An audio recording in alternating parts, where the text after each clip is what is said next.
Hello, beautiful people of the world. Roni and Eric here.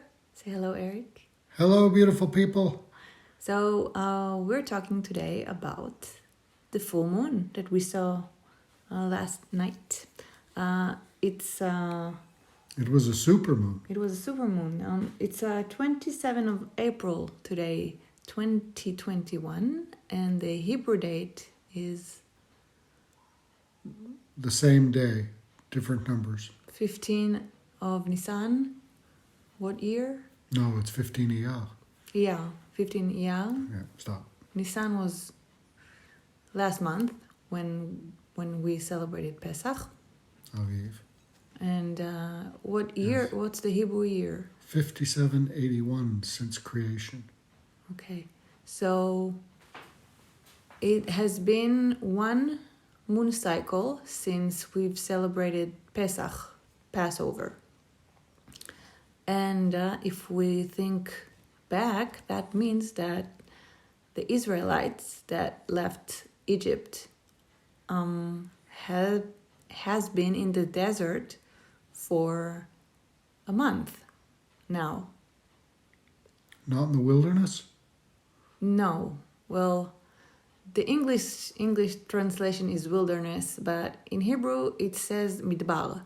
Midbar is a desert. Wilderness is shmama. In the book, it doesn't say the Israelites were in the shmama, which is emptiness, I guess, a place that is empty, that has nothing in it, wide and... Okay, but the desert has something? Desert has some cactus. Huh? Okay. I guess. I don't know what the desert had in it 5,000 years ago. But 4,000 or 4,000 years ago, 3,000 years ago, or 2,000 years ago. I have no idea. But the word, as I know it anyway, desert means, the word that is written in the Hebrew Bible is midbar, and midbar means desert. So Okay. So they've been wandering around in the desert for a month.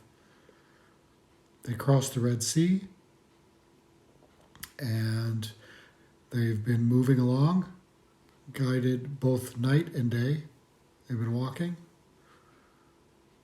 with a cloud guiding them by day and a column of fire by night, so that they could see. And what does the children of Israel actually know now after they left Egypt? And what do you think? What kind of state of mind do you think they are in? Well, it's interesting because today, the 15th of Iyar, is mentioned, and their movements as they're moving towards Mount Sinai, Horeb, on the 15th day of the second month, they arrive at the wilderness of Sin. After camping, the last place they camped was in Elim, which is a really famous place. It had 12 wells, or springs of water, and 70 date palms. And so they were there for a while. But on this day, 3,300, 3,400 or so years ago, they arrived at the wilderness of Sin and camped. And so, since it was a month, we thought it'd be interesting because we were thinking about what is it actually the Israelites know. They don't have the Ten Commandments. They don't have the law of Moses. They don't actually have anything. They just got out of living 400 years in Egypt As slaves. As well, the first couple of hundred years were okay, and then about 210 years into it, they get putting to work, and it gets stricter and stricter. And the last 80 years, according to tradition, were the worst. And so you have a couple of generations of people who don't know anything but being slaves. And now they're out bouncing around in the desert being led by Moses the sheep herder. And so I thought it'd be interesting to take a look at what kind of knowledge, what kind of faith did they have. So that's what we're going to get into today. Okay. Okay. So let's get into it. All righty. The first thing we might say is, let's maybe go first to where did they get the knowledge that we're going to be talking about and stuff. It would be mostly through their great or so grandpa, Abraham, Avraham. And he told his son, Yitzchak, who told his son, Yaakov, who taught his sons.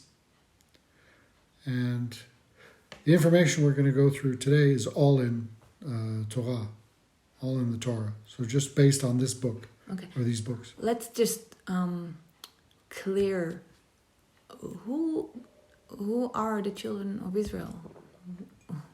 Who are we talking about when we talk about the children of Israel? They are the descendants of the 12 sons of Jacob. Okay, so it's not the Jews that left Egypt.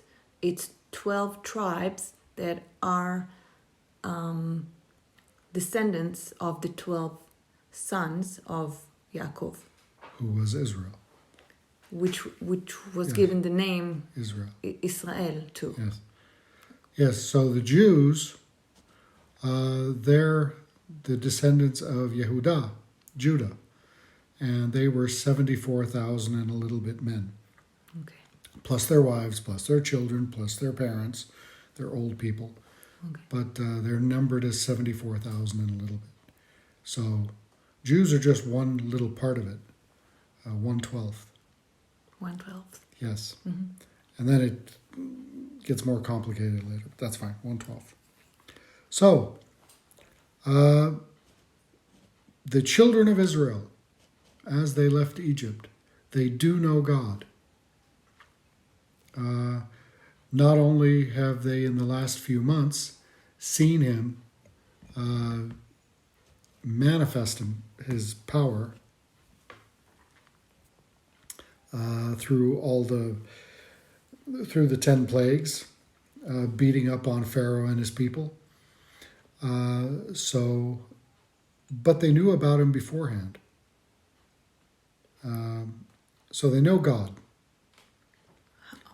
They knew about him beforehand because of their fathers telling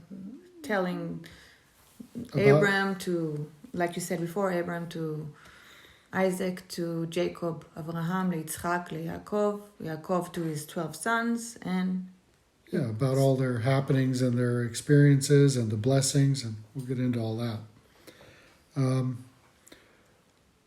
So they know God. They know that the world was created in 7 days. That's what they've been told.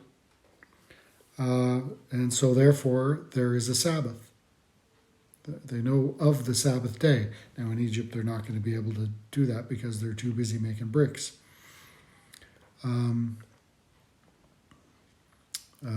They know that every green plant is for food, for consumption, you can eat it. That's from creation.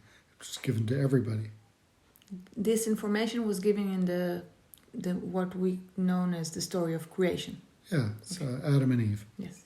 And so they would have passed it down because all of Adam and Eve's kids had to eat something. So already in the story of creation, we already get, humans get information that they can eat seeds. Yes. And greens. And fruit. And fruit. Yes. Okay.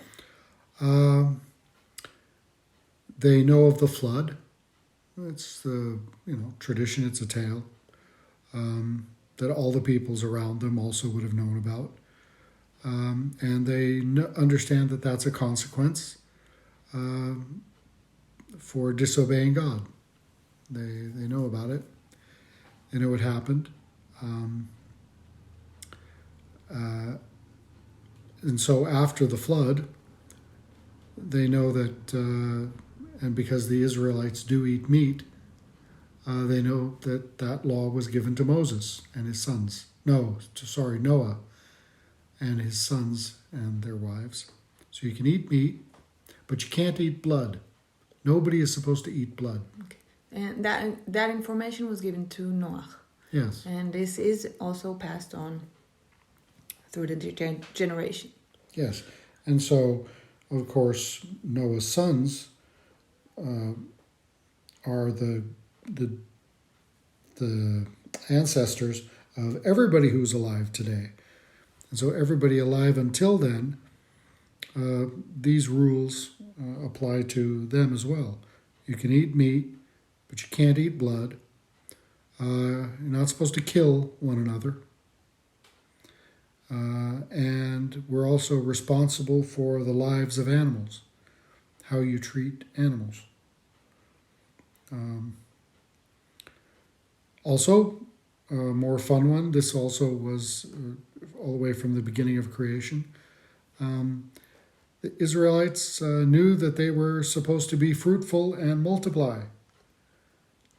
And which they did in Egypt. Yeah, there were a whole bunch of them. Yeah. And so it's not always popular, but we're all supposed to do it. It's to all mankind, and it was repeated to the Israelites later as well. So also part of the flood story, which the nations also would have known but maybe forgotten, but they do know that the rainbow is a sign of the covenant that God made between himself and all mankind, that he's never going to destroy the world with a flood again, even if we do deserve it. So, of course, it was important, as you notice in Torah, that genealogies are important. Who's your daddy? Who's your daddy? And so they know their genealogy. Abraham was called the Hebrew, Haivri, after Ever, who was one of the descendants of Shem, and his name means the other side. So the Hebrews are like on the other side, kind of from everybody else. They're different, maybe, you might say. So they do know that, for example, the Egyptians, Mitzrayim, that was one of Ham's sons. So they know the basic genealogy, who's who. They know if you're a Hamite or a Shemite or a Yaphetite. Yaphetite. Yaphetite? Can you say that? Yaphetite? Yifti. If you will say it in Hebrew, it will be Yifti. Shemi, Chami, or Yifti. That's how you'll say it in Hebrew. Just to remind people who are listening, we're kind of discussing, because it's a full moon, was a full moon last night, the first full moon after celebrating Pesach, Passover this year. And we are discussing back then when the Israelites left Egypt on Pesach, on that day, and then a month later, which is the date today, we're kind of brainstorming and talking about what does the Israelites actually know about God, about themselves, about the laws of God, which laws have been given, and they've been into it a month, and they're sitting around the campfire. And so what are they talking about? They don't have the Ten Commandments yet. They don't have the laws of Moses yet. They just left a month ago. They were just dragging all their stuff through the bush, or no bush, depending, the desert. So when they're sitting around the campfire, what is their reality? And so that's what we're going through. And so they know who they are. They have their genealogy, going back through their forefather Abraham and back to Shem, son of Noah, who's the Semites. So they also know of the land promises to Abraham, Yitzchak, and Yaakov. They know about all the land promises. Of course, they've been away for 400 years. The land promises that God promised Abraham, Yitzchak, and Yaakov. Yeah, the land of Canaan. They know they're going to get it. They're aware of it. Now, is it something they're thinking about? Is this stuff they're actually thinking about? Maybe not. But they are aware of these things if they think about it. This is what they do know.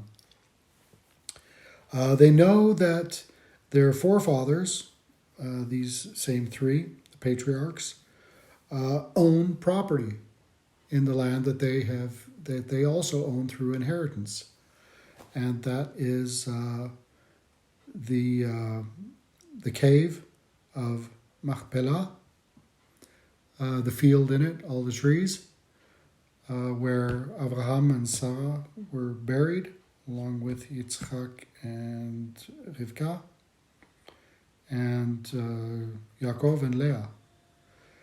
And so they're all buried there. It was bought by Abraham from Ephron the Hittite for 400 silver. And also Yaakov, Jacob, bought a field in Shechem, which is Nablus today. They still know Jacob's field. It's there, which is really kind of cool. But they know that they have a field there that was with a well. It's all good. And Rachel's grave, where she was buried just outside Bethlehem. And so, and those are actually all still there today. And so they know that there's a little bit of property. They own it. They have circumcision. They know about this. They know that that's one of the covenants. They're supposed to be doing it. Did they do it in Egypt? We don't know. We know that later in the wanderings they didn't. So everybody had to redo it or do it when they entered the land. That's the. They also have a thing. They can eat meat, but they don't eat the muscle that is on the hip socket of the animal. And that law was given to Yaakov. It's not a law. It's a tradition. It's a thing they don't do to remember. Yeah, but I remember that it's written. It's written in Torah.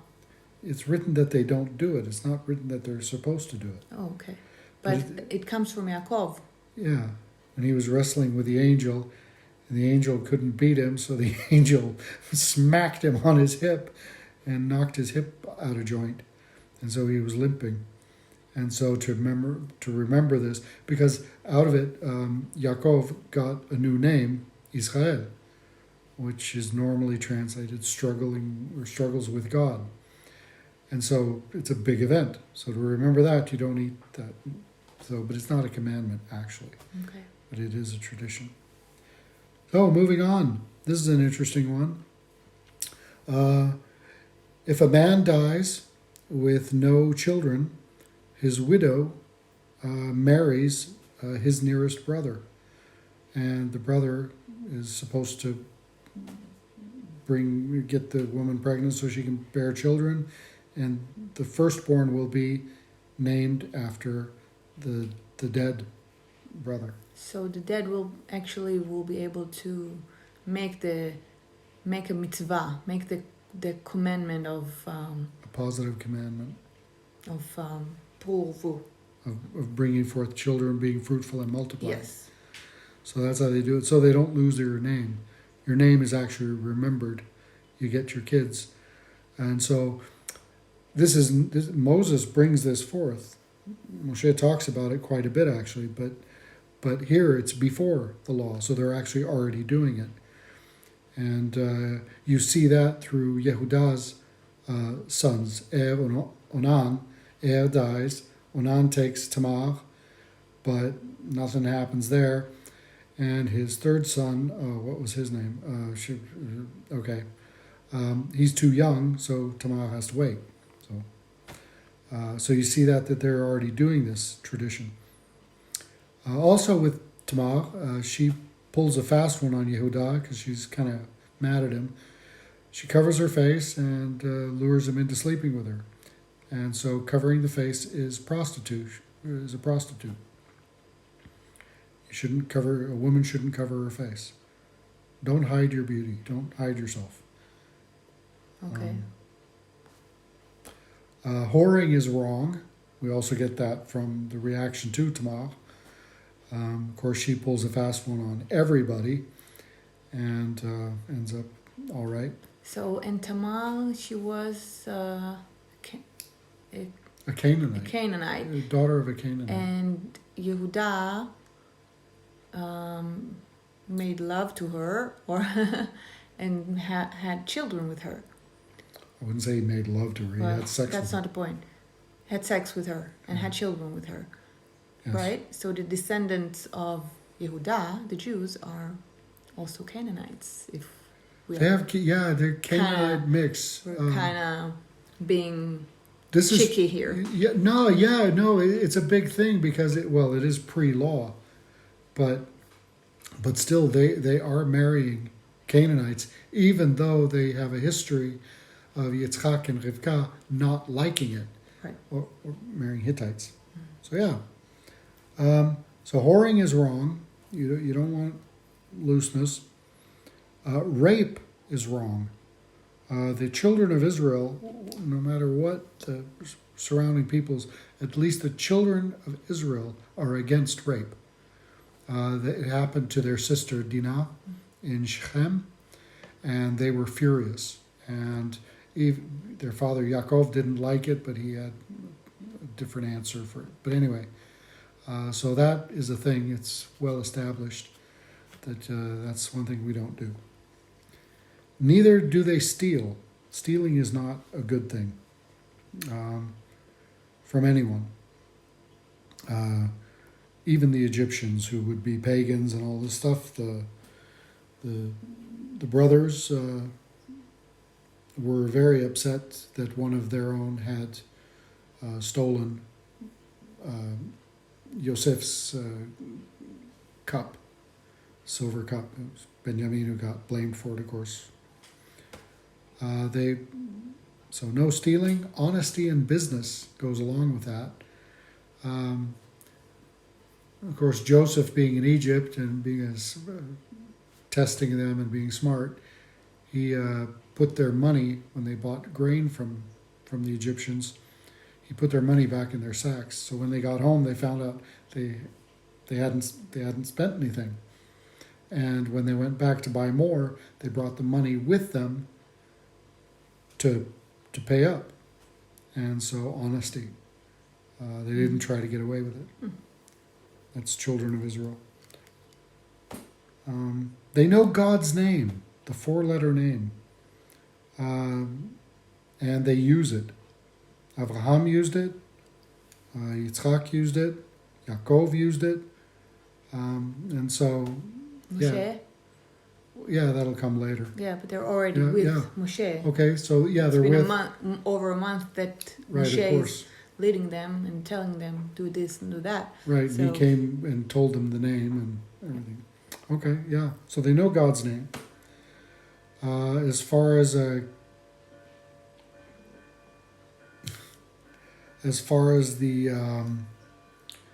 they also have a calendar. They know that Aviv is the first month. We call it Nisan today for whatever reason, but they do have Aviv as the first month. They have the Passover laws and the laws of unleavened bread for that festival.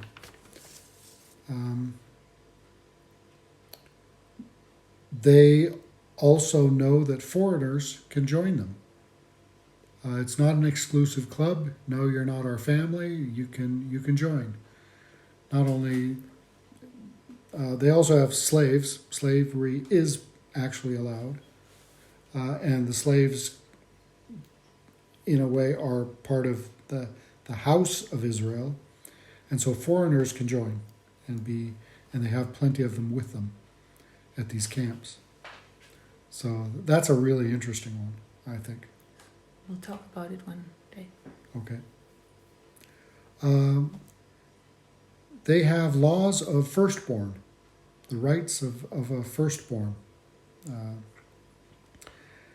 And women can be prophets, which is a big one. You have Miriam, the sister of Moshe. She's clearly stated as being a prophetess. And so, and through also her, we know that women can dance and sing in public. Because it's not that they can, it's they do it and it's normal. Okay, as to many religiously observant today Jews who would say that women aren't allowed to do this. Yeah. That's why but yeah, they do dance and sing in public. Yes. So they know they're supposed to obey the laws of God. And a fun one, they know which wood to use to make water clear and drinkable if it's nasty. So God showed Moshe which one, and so. Mm-hmm. Yeah. Okay. And we know it. Well, Eric is more fluent than I am in it, but we have all this information only because we read the written Torah. It's all in there. So if we know it today, 1,000 years later, we have all this information. So the children of Israel, when they left Egypt, they, maybe not all of them, maybe some of them were more into it, some of them were less, but in general, this group of people that is living in Egypt, running away from slavery, have information about who they are, where they came from, who are their ancestors. They know that there is a promised property for them. They know that there are some certain laws that they need to obey. They know that there is one God, when around them everybody believes in more than one God, in idol worshipping, and all sorts of traditions that the Israelites are not supposed to follow.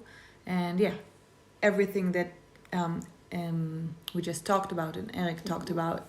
That's actually a good point, because that we didn't mention is they know that they're not supposed to worship other gods already, because their forefather Abraham said so, and told his son, who told his son, who told his sons, and so we know this. And so they would have known it. Now, whether they do it or not, that's another question. Yes. Yes. But, yes. We don't know if they actually follow everything, and how do they feel about it. But to just imagine for a moment, they have been slaves, and they've been suffering really, really hard in the last about 80 years. And then Moshe shows up with all of these signs from God that they know about, and that probably gives them a lot of more confidence, and they are being told that they're going to be released from this slavery, and then it's happening, and all the sea is opening up, and they're just doing it. They're just. There must have been some intense conversation around the campfire. Yeah, after all of the hectic events, and okay, they crossed the sea. They in the desert. They walked around a little bit, and they're sitting down, and and they are beginning to figure out who they are, what they're doing here, maybe even understanding that their lives has a meaning. And I think that's very exciting and important. And I think we can take this for ourselves. And also the listeners, just take this to yourself and think about our lives means something, either as an Israelite or friends of Israelites or people that are not part of the nation of Israel, but your life means something. And well, for everybody who did celebrate Passover, Pesach, a month ago,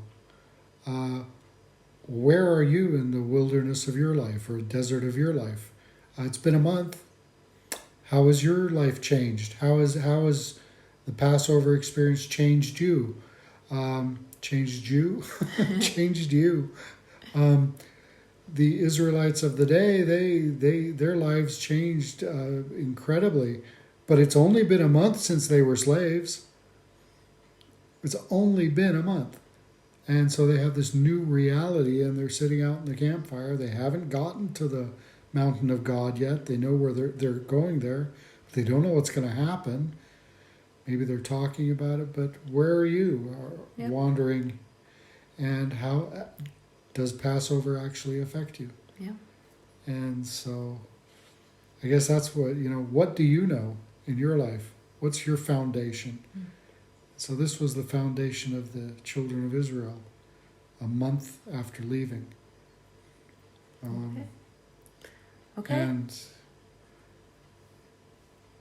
that's it for today then. That's it for today? Yeah, so we have a lot more to talk about.